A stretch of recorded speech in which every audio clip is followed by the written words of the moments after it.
Assalamualaikum warahmatullahi wabarakatuh. Perkenalkan, nama saya Afgan Muhammad Riansyah dari Sekolah Akuntansi 3. Saya akan menjelaskan materi yaitu pengertian ruang secara garis besar, yaitu sebuah tempat di permukaan bumi baik secara keseluruhan maupun sebagian yang digunakan makhluk hidup untuk tinggal. Kedua yaitu ruang atau wilayah untuk mempelajari mengenai konsep ruang. Ruang tidak hanya terbatas dengan bersentuhan dengan bumi, tetapi juga lapisan atmosfer terbawah di permukaan bumi. Setiap ruang di permukaan bumi memiliki karakteristik yang berbeda dengan lainnya, tergantung sumber daya yang dihasilkan. Ruang tidak berdiri sendiri. Kejadian di suatu ruang mempengaruhi ruang lainnya. Ruang merupakan tempat manusia berinteraksi karena manusia adalah makhluk sosial. Ruang merupakan tempat segala peristiwa yang terjadi.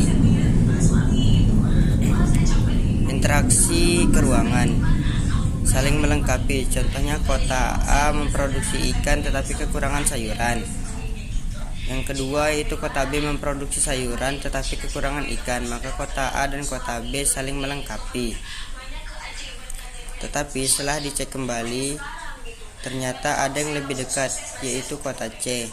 Maka dari itu kota A memutuskan untuk bekerja sama dengan kota C karena lebih dekat dan hemat biaya.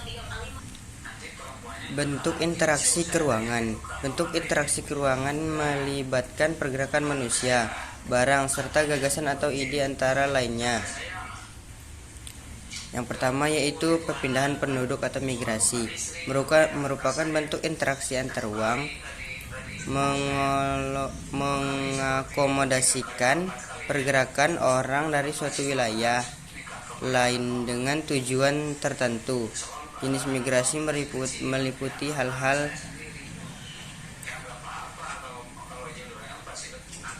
seperti imigrasi. Imigrasi yaitu mobilitas orang dari luar ke dalam negeri yang bersifat sementara ataupun tetap. Yang kedua yaitu ada emigrasi, yaitu mobilitas orang dari dalam negeri ke luar negeri, baik bersifat sementara maupun menetap. Yang ketiga yaitu ada urbanisasi. Urbanisasi yaitu mobilitas penduduk dari desa ke kota yang bersifat permanen. Yang keempat yaitu ada ruralisasi, yaitu mobilitas penduduk dari kota kembali ke desa. Yang kelima yaitu ada transmigrasi, yaitu mobilitas penduduk antar pulau dalam suatu negara yang bersifat menetap. Yang keenam ada evakuasi, yaitu mobilitas penduduk karena adanya bencana alam atau masalah keamanan di suatu wilayah.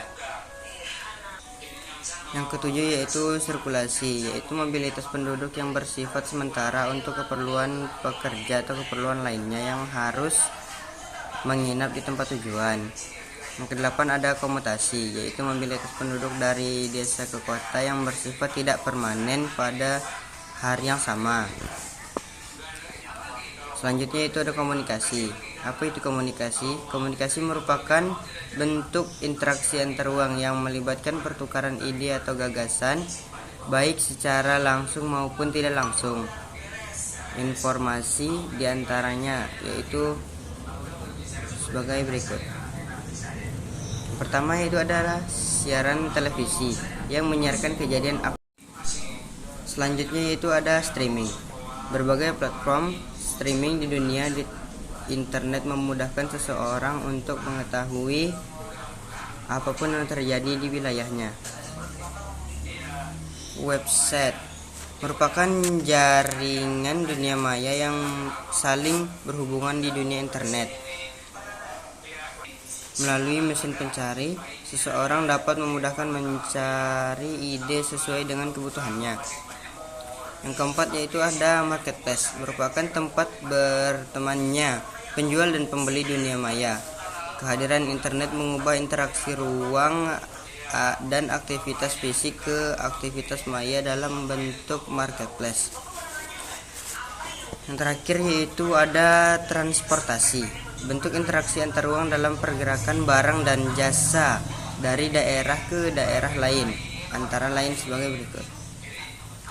Perdagangan internasional, ekspor dan impor. Pengiriman komoditas perdagangan melalui transportasi laut, darat, dan udara dari satu daerah ke daerah lain.